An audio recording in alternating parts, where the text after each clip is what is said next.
Hello प्यारे दोस्तों, स्वागत है आपका इंटरव्यू क्लासेस में। बात करेंगे कक्षा 8 के गणित विषय के पेपर के बारे में। आपके जो मैथ्स का पेपर होने वाला है 8th बोर्ड के 30 मार्च को, उसके लिए बहुत ही महत्वपूर्ण पेपर है। बिल्कुल ऐसे ही क्वेश्चन आपको मिलेंगे।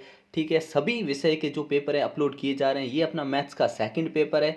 इसी प्रकार से आपको सभी सब्जेक्ट के पेपर मिल रहे हैं। ठीक है ना, 8 से 10 पेपर मिलेंगे, उनसे बाहर आपके एग्जाम में कुछ भी नहीं आने वाला है। ठीक है ना, तो चैनल पे नए हो तो सब्सक्राइब ज़रूर कर लीजिएगा, क्योंकि आपके क्लास के रिगार्डिंग 8 to 10th 12th तक सभी ऑथेंटिक न्यूज़ आपको यहाँ पे मिलती है। ठीक है, और आपके सभी विषयों का पेपर यहाँ पे सोल्यूशन के साथ अपलोडेड है। ठीक है ना, चलिए देखते हैं आपको किस प्रकार से पेपर मिलने वाला है और बुकलेट में कैसे आप सोल्यूशन करेंगे। ठीक है, बाकी सभी विषय के पेपर आप जाके चेक कर सकते हैं प्लेलिस्ट में। ठीक है ना, अब देखते हैं अपने पहला क्वेश्चन क्या पूछा गया है कि आप -2/9 व 3/6 का गुणा करने पर उत्तर क्या प्राप्त होगा। तो देखिए, इसका पहले है ना, जो व लिखा ना, इधर गुणे का निशान लगा देंगे। ठीक है, व की जगह गुणे का निशान। अब इस 3 से इस 9 को हमने काट दिया 3 बार और ये 1 बार। ठीक है, इस 2 से काटा, 2 एकम 2 और 2 3 6।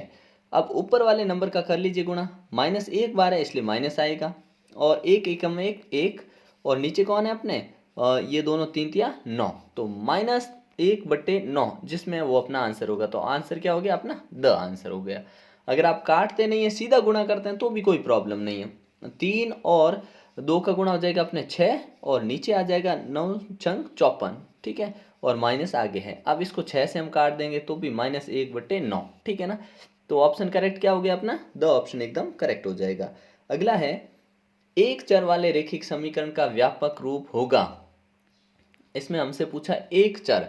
एक चर का मतलब होता है जिसकी घात 1 हो। देखिए यहाँ पे x की घात 2 है, y की घात 2 है, x की घात 2 है, लेकिन यहाँ पे x की घात कितनी है, 1 है, घात नहीं है ऊपर, इसका मतलब घात 1 है। ठीक है ना, 0 होता है तो उसकी वैल्यू 1 हो जाती है। जैसे आपने लिखा कि यहाँ पे अगर 0 घात है x की, तो इसका मान अगर आगे ये नहीं हो तो इसका मान 1 होता है, 1 होता है। लेकिन x की घात 1 है, इसका मतलब यहाँ पे x है। ठीक है, ये और ये दोनों चीज़ एक ही है। ठीक है, तो अपना ऑप्शन स हो जाएगा। ठीक है ना, फिर है, चतुर्भुज के सभी अंतःकोणों का माप क्या होता है, योग क्या होता है। तो आपने कहा चतुर्भुज के 4 कोण हैं, और चारों कोणों को अगर आप जोड़ लोगे इनको, तो अपने ये बराबर आएगा 360 के। ठीक है ना, क्या आएगा, 360 के। ठीक है, सूत्र से निकाल सकते हैं, क्या होता है अपना कि n-2, ठीक है, इनटू करते हैं 180 से, बस ऐसे हम निकाल देते हैं। ठीक है ना, अब यहाँ पे n की जगह जितनी भुजाएं दे रखी है, जैसे मान लीजिए 5 भुजाएं दे रखी है। ठीक है, तो 5 - 2 कितना हो गया अपने 3, और 3 का गुणा हम 180 से करेंगे तो 18 × 54 540 डिग्री। 6 भुजाएं, कितनी भी भुजाओं हो, ये अंदर की भुजाओं के लिए होता है, अंतः कोणों का योग होता है। ठीक है, लेकिन बाहर वाले चाहे कितनी भी भुजाएं हो, बाहर वाले कोणों का योग हमेशा कितना होता है, तो ध्यान रखिएगा, बाहर वाले सारे कोण आप मिला लो, 360 से ज़्यादा कभी नहीं होता। ठीक है ना, ये सारे बाहर वाले कोण का योग क्या आता है, 360। ठीक है, लेकिन अंदर वाले कोणों का योग, जैसे त्रिभुज होगा तो 180 होगा, चतुर्भुज होगा 4 भुजाओं वाला तो 360 होगा, फिर जैसे भुजाएं बढ़ेगी 5 भुजाएं तो 540 हो जाएगा। ठीक है, ऐसे याद रखना। अगला प्रश्न है अपना, निम्न में से किसी संख्या के वर्ग में, किस संख्या के वर्ग के अंत में 1 आएगा। चलो देखते हैं संख्या क्या, 9 है, तो आपने कहा 9 वर्ग करना है इसका, 109, मतलब आप इकाई के अंक का गुणा कर लो। इकाई 9 × 9 कितना हो गया, आपने कहा ये हो गया 81, मतलब 1 आ रहा है। ठीक है, तो इसमें 1 आ जाएगा। इसमें 2 × 2 4 आएगा, इसमें 7 7 49 9 आएगा, 3 3 9 आएगा। ठीक है ना, जबकि 9 9 एकम 99 81। ठीक है ना, तो अपने 1 आएगा, तो ऑप्शन क्या हो जाएगा अपना, अ ऑप्शन करेक्ट है। फिर देखिए, संख्या 9 की घन संख्या होगी, मतलब 9 × 9 × 9, ये 3 बार, तो इसका होता है अपने 81 81। फिर 9 से और कर लीजिए आप। ठीक है ना, तो 9 और 8 9 72। ठीक है ना, तो 7 2 9 7 2 9 ये रहा। ठीक है ना, ऑप्शन हो जाएगा द। ठीक है, अगला प्रश्न देखते हैं, सही विकल्प आपको चुनना है। तो क्या लिखा हुआ है, बट्टा क्या है, यहाँ पे बट्टा दे रखा है सब जगह, और आपको बताना है कि बट्टा होता क्या है। ठीक है, बट्टा मतलब होता है अपने जो छूट दी जाती है। ठीक है ना, तो ये होता है अपने अंकित मूल्य और विक्रम मूल्य का जो गैप होता है ना। जैसे मान लीजिए कोई बॉक्स है, डब्बा है, और इस डब्बे पे लिखा है 300 रुपये। ठीक है, अब 300 अंकित था और हमें दे दिया 250 में, तो इसमें बट्टा कितना, 50 रुपये का बट्टा, यानी छूट मिल गई है। ठीक है ना, तो ये ध्यान रखिएगा, ऑप्शन ब करेक्ट हो जाएगा इसमें। अगला देखिए, अगला है, निम्नलिखित में से कौन सा द्विपदीय व्यंजक है। द्विपदीय व्यंजक कौन सा है? तो आपने कहा इसमें एक पद है, ठीक है ना। जितनी बार प्लस माइनस होता है उतने पद होते हैं, ध्यान रखिए। इधर एक बार प्लस माइनस है और इधर भी एक अंक है, इधर भी एक अंक है, मतलब ये इसमें दो पद होंगे, ठीक है ना। तो वह ऑप्शन हो जाएगा करेक्ट। इसमें तीन पद है, आप कहोगे इसमें दो है, इसमें दो नहीं है, क्यों? क्योंकि ये देखिए 5x और 2x दोनों ही जुड़ के बन जाएगा 7x, ठीक है ना। तो ये एक ही पद है, ठीक है ना। तो वह ऑप्शन हो जाएगा करेक्ट आंसर। अगला देखते हैं, 4 की पावर है 9, घात 9 है और 3 की भी घात 9 है, घातांक रूप में लिखिए।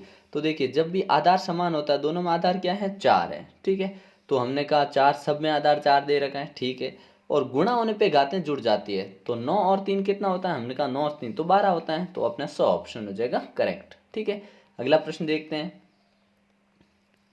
नेक्स्ट है कि निम्नलिखित में गुणन के अंतर्गत उपयोग किए गए गुणधर्म का गुणा, मतलब आप बताइए कौन सा गुणधर्म इसमें उपयोग हुआ है। तो देखिए ये नंबर सेम है, इधर सेम है, ये भी सेम है, ये भी सेम है, इनका क्रम चेंज कर दिया। ये पहले था, इसको बाद में लिख दिया, ठीक है ना। पहले वाले को बाद में लिख दिया और बाद वाले को पहले लिख दिया, और गुणा हो रहा है, तो इसको बोलेंगे गुणन फल या गुणन क्रम विनिमयता। क्रम चेंज कर दिया इसमें, ठीक है ना। तो क्या लिखेंगे? गुणन की क्रम विनिमयता, ठीक है ना, ये लिख देंगे। अगला देखिए, बड़ा ही सिंपल सा क्वेश्चन है, आपको ये नंबर दे रखा है और आपको इसको हल करना, मतलब x का मान आपको निकालना है, ठीक है। तो देखिए यहाँ पे पहले इस नंबर को और इस नंबर को, जो अपने को नंबर दे रखे हैं, इन दोनों का एलसीएम ले लेंगे, ठीक है ना। एलसीएम कैसे लेते हैं? या तो आप दो तरीके से कर सकते हैं, क्या? इसके नीचे अपने कौन है? इसके नीचे है 15, तो 15 का इधर गुणा करवा दीजिए। इसके नीचे है 3, तो इसको 3 से करवाइए या 15 दोनों से करवा दीजिए, कोई दिक्कत नहीं है, ठीक है ना। इसको आप ऐसे भी सॉल्व कर सकते हैं जैसे यहाँ किया गया है, ठीक है ना। तो इन दोनों को हमने सॉल्व करने के लिए इधर 15 से गुणा करवाया और इधर भी 15 से गुणा करवाया। दोनों को करवाने का मतलब क्या? करवाने का ये मतलब कि इसका 15 हट जाएगा, ठीक है, और इसको हम बना देंगे, सॉल्व कर देंगे, ये नीचे से 3 हट जाएगा, तो दोनों का एलसीएम क्या आ गया था अपने? 15, ठीक है।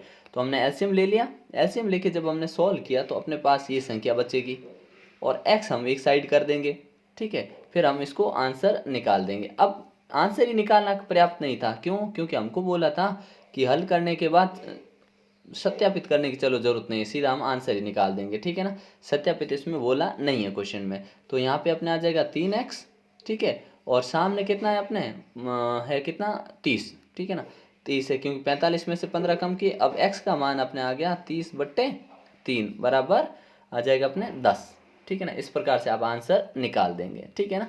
अगला देखते हैं क्वेश्चन। आपको बोला है कि इकाई अंक पता करिए, ठीक है। घन संख्या में इकाई अंक क्या होगा? ये अपने पास घन संख्या दे रखी है और इसका इकाई का अंक निकालना। तो सोचिए 8 है, ठीक है। प्रत्येक घन के इकाई का अंक बताइए, प्रत्येक संख्या घन के इकाई का अंक ज्ञात करना है, ठीक है। तो हम अगर 8 को ही उठा लो, आप 8 को 8 से 3 बार गुणा करिए तो क्या आएगा? लास्ट में 2 आएगा, तो इकाई अंक 2 हो गया। ऐसे कैसे 9 का हमने बात की, 9 × 9 कितना हो गया अपने? 81, और 81 को 9 से और कर दो तो 9, तो इकाई का अंक इसमें भी क्या होगा? 9 होगा। इस प्रकार से ये करना, ये बड़ा आसान क्वेश्चन आता है, ठीक है ना। और ऐसा ही क्वेश्चन मिलेगा, हूबहू प्रश्न आपको अपने पेपर में मिलने वाला है, ठीक है। अगला देखते हैं। एक साइकिल की 15 किलोमीटर प्रति घंटे की गति से स्कूटर की गति ये है, तो आपको इन दोनों का बताना है अनुपात, ठीक है। अनुपात बताना बड़ा आसान है, एक जगह साइकिल लिख दो, स्कूटर लिख दो। साइकिल कितना? 15 किलोमीटर प्रति घंटा, स्कूटर कितना? 30 किलोमीटर, ठीक है। अब 15 और 30 में देखिए, दोनों में 15 का भाग जा रहा है, 15 एकम 15 और 15 दूनी 30, ठीक है। तो 1:2 अपना आंसर आ जाएगा, सीधा सा, ठीक है। अगला देखते हैं। इसमें आपको सत्य असत्य बताना है, ठीक है ना। इसको क्या हम ऐसे लिख सकते हैं? तो बिल्कुल सत्य है, ठीक है। जब भी कोई घात माइनस में होती है किसी की पावर, तो उसको हम अपॉन बट्टे में ले जाते हैं, क्यों? क्योंकि जो भाग में जो नंबर होता है उसको ऊपर ले जाने पर वो माइनस होता है, ठीक है। तो इसको ऊपर ले जाए तो माइनस और इसको नीचे ले जाए तो प्लस, तो ये सत्य बात है, एकदम सत्य है, ठीक है। फिर इसमें बोला ये नंबर है अपने पास, क्या इसका आंसर ये होगा? तो हमने कहा आधार दोनों का समान है, ठीक है। लेकिन यहाँ पे जो 2 है ना, ये भी आपके थोड़ा यहाँ गलत लिखा है, ठीक है ना। तो ये असत्य हो जाएगा, क्यों? क्योंकि एक तो -2 रखना था, दूसरा -3 में जोड़ना था -4, ठीक है, ऐसे लिखना था। तो ये क्या आता? -2 और इसकी घात आती -7, ठीक है ना। ये आंसर होता तो करेक्ट होता, ठीक है। अगला है, क्या ये संभव है? तो हमने कहा इसमें एक मिस्टेक, क्या कि जब यहाँ उल्टा लिख दिया है, क्यों? एक ही घात देखिए m लिखा हुआ है, ये n माइनस में होना चाहिए था, ठीक है ना, जबकि यहाँ पे उल्टा लिख रखा है, ठीक है ना। तो हमने कहा n माइनस एम नहीं होगा, m माइनस एन होगा, m माइनस एन, ऐसा लिखना था, तो ये भी असत्य हो गया, ठीक है। अगला देखिए, क्या इसको हम ऐसा लिख सकते हैं? तो नहीं, इसको भी हम ऐसा नहीं लिख सकते, ये भी असत्य है, ठीक है। इसके खूब सारे क्वेश्चन आपको वीडियोस मिल रहे हैं, धीरे धीरे सारे मिल ही रहे हैं, एग्जाम से पहले बहुत ही बेहतरीन आपकी तैयारी करवाई जाएगी, ठीक है ना। अगला देखते हैं, अब कुछ क्वेश्चन पूछे जाएंगे रिक्त स्थान वाले, ठीक है ना। कैसे हैं? तो देखिए, पहला है, एक सम चतुर्भुज के विकर्ण परस्पर होते हैं तो लंब समद्विभाजक होते हैं, ठीक है ना, ठीक है। एक आयत में विकर्ण माप के होते हैं, विकर्ण माप कैसे होते हैं? तो आयत के विकर्ण हमेशा बराबर होते हैं, क्योंकि आयत है ये, भुजाएं बराबर, तो ये विकर्ण भी माप में बराबर होंगे, ठीक है। बहुभुज के सभी बहिष्कोण, देखिए कितने भी भुजा हो, चाहे त्रिभुज हो, चाहे चतुर्भुज हो, या पंचभुज हो, ठीक है, या षटभुज हो, ठीक है, कितने भी भुजाएं वाली आकृति हो, हमेशा उसके बाह्य कोणों का योग फिक्स है 360, याद रखना, ठीक है। यदि लंब यदि समलंब के असमांतर भुजाओं की लंबाई बराबर हो तो इसे इसे हम समद्विबाहु समलंब कहेंगे, क्योंकि दो भुजाएं समान आ गए ना, इसलिए समद्विबाहु समलंब कहेंगे, ठीक है ना। क्योंकि असमांतर भुजाएं बराबर है और समांतर भुजाएं तो बराबर होती नहीं है, ठीक है। ऐसे होता क्या है, देखिए ऐसा ये होता है, ठीक है, ऐसा ये समांतर भुजाएं दोनों, ठीक है। अब ये और ये बराबर हो गया, मतलब ये भी 5 सेंटीमीटर, ये भी 5 सेंटीमीटर, लेकिन ये अलग होगी, ये 4 होगी, ये 10 होगी, ऐसा कुछ अंतर होगा इनमें, ठीक है ना। तो इसे हम कहते हैं समद्विबाहु समलंब, ठीक है ना। अगला देखते हैं, अगला क्वेश्चन है अपने, जिसमें आपको मिलान करना है, बड़ा ही सिंपल मिलान आता है, इसमें भी ज़्यादा दिक्कत होती नहीं है, ठीक है ना। इसमें ए का गुणा बी से भी करना, ए का गुणा सी से भी करना है, ठीक है ना। तो देखिए, ए बी और ए सी आपको ऑप्शन मिल गए यहाँ पे, ठीक है। अगला है पी क्यू दोनों ही माइनस माइनस है, तो एक बार माइनस तो आना ही तय है, ठीक है। और पी भी 2 बार है, क्यू भी 2 बार, दोनों का स्क्वायर कर दिया, ठीक है ना। फिर है इसका होल स्क्वायर करना, सिंपल सा आपको फॉर्मूला लिख देना है यहाँ पे, हो गया, ठीक है ना। और इसमें घातें आधार समान है, घातें जुड़ जाएगी, ठीक है ना, जुड़ गई घातें, 3 और 2 5 हो गया, ठीक है। फिर आपको ये देखना और पहिए को घुमाना है, तो आप इसमें क्या देखोगे? तो देखिए, इसमें ए लिखा है 2 बार, बी सी और डी लिखा है, और पहिए को हम घुमा रहे हैं, ठीक है ना। तो पहिए घुमाने से प्राप्त हमें ए बी सी और डी की प्रायिकता प्राप्त होगी, परिणाम प्राप्त होंगे, पहला ये, ठीक है। तो हमें क्या प्राप्त होगा? पहिए घुमाने से ए बी सी और डी की प्रायिकता मिलेगी। दो सिक्कों को एक साथ उछालना, मान लीजिए आप दो सिक्कों को एक साथ उछाल रहे हैं, तो क्या परिणाम प्राप्त होंगे? तो हमने कहा, अगर दो सिक्कों को एक साथ उछाल रहे तो हो सकता है दोनों में हेड हेड आ जाए, दोनों में हेड टेल हेड आ जाए, या दोनों में टेल टेल आ जाए, ठीक है, या दोनों में अपने हेड और टेल आ जाए। तो ये 4 पॉसिबिलिटीज होती है, ठीक है ना। अगला देखते हैं प्रश्न, अभाज्य गुणनखंड विधि से वर्गमूल निकालना। अब सीधा तो हमें पता है कि ये 21 का होता है, ठीक है ना, लेकिन अभाज्य गुणनखंड विधि से निकालना है तो उस हिसाब से हम निकालेंगे, ठीक है। तो सबसे पहले लास्ट में 1 है, तो 2 का तो जा ही नहीं रहा है, और इनका सम किया तो ये 4 4 8 और 9, मतलब 3 का जा रहा है, और हम 3 से ऐसे टुकड़े कर दिए, तो अपने पास ये क्या आएंगे? ये जोड़ा बन जाएगा इनका, ठीक है। और इन पे रूट लगाएंगे तो ये अपने क्या बन जाएगा? ये जोड़ा बाहर आया, ये जोड़ा बाहर आया, तो एक बार 3 बार आया और एक 7 बार आया, और उत्तर आ गया अपना 21, ठीक है।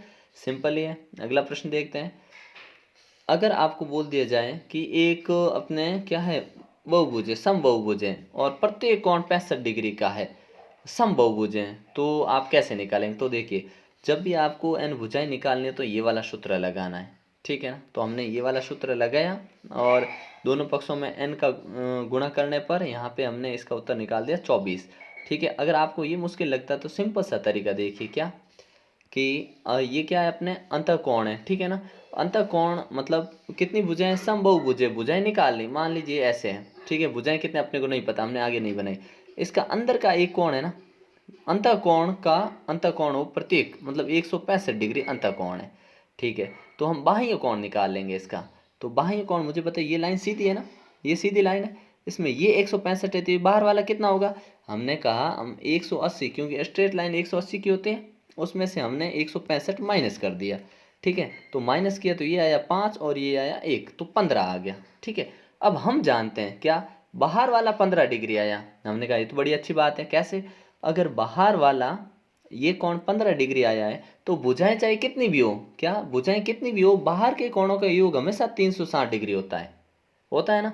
तो हम इसमें अभी 15 है ना, 15 का भाग लगा देंगे, ठीक है, तो अपना उत्तर एकदम एग्जैक्ट आएगा। तो इसको भाग लगाइए, 15 एकम 15, 15 दूनी 30, 30 यहाँ पे 6 बज गया 5, ठीक है ना, 15 चौका 60 है ना, 15 चौके 60, तो हमें इसमें 4 बार अपने भाग चला जाएगा, ठीक है ना। तो आंसर क्या आएगा, 24 आंसर आएगा, ठीक है। तो आप ऐसे कर सकते हैं, ये आपको मेथड टफ लगता है तो ठीक है ना। तो 24 अपने इसमें भुजाएं कितनी, 24 आ जाएगी, ठीक है। अगला देखिए, वार्षिक दर दे रखी है 5%, मूलधन दे रखा 15,000, समय दे रखा ये ब्याज और भुगतान की जाने वाली कुल राशि निकालिए, ठीक है। अब इन्होंने बोला है कि ब्याज की कैसी राशि निकालने, बोला नहीं है ना, वर्ष के अंत में मिश्र धन या चक्रवर्ती ब्याज ऐसा बोला नहीं है, ठीक है ना। तो हमने साधारण ब्याज निकालेंगे इसका, ठीक है ना।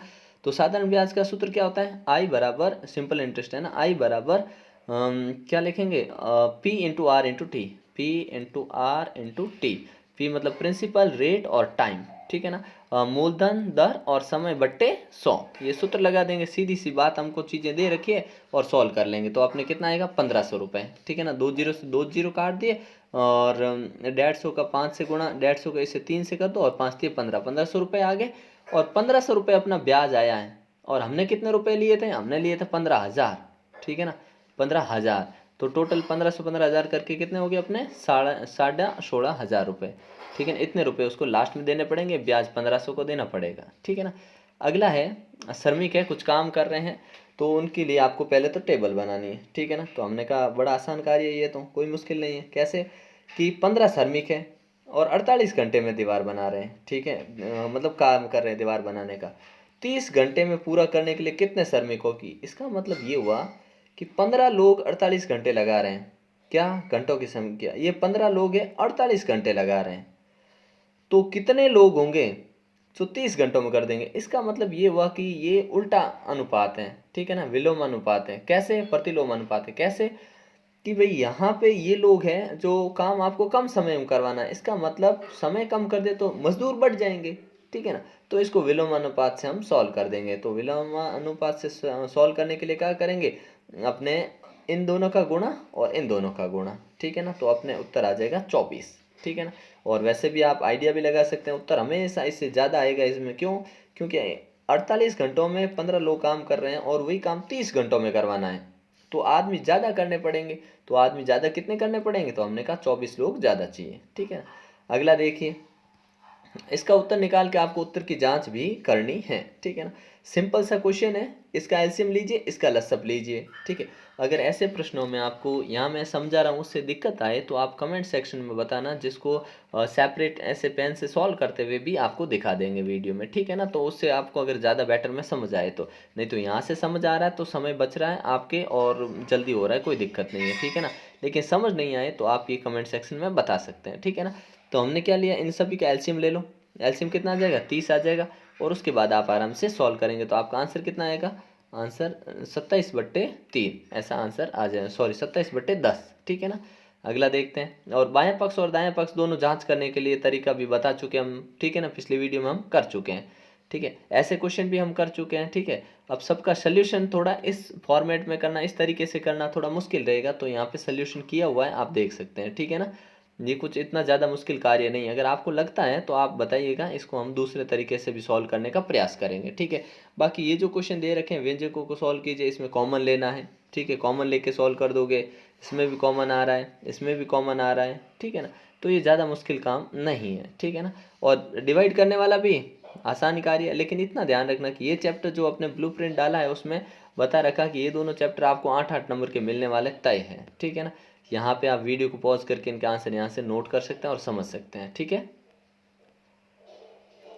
ये इस प्रकार से, ठीक है। और बाकी सारी विषय के पेपर आपको मिल ही रहे हैं कंप्लीट सोल्यूशन के साथ, बेहतर ढंग से समझाते हुए, ठीक है। अगला देखिए, फिर आपको एक अपने जो प्रश्नावली है क्षेत्रफल और आयतन वाले, उसमें से क्वेश्चन मिलेगा, ठीक है ना।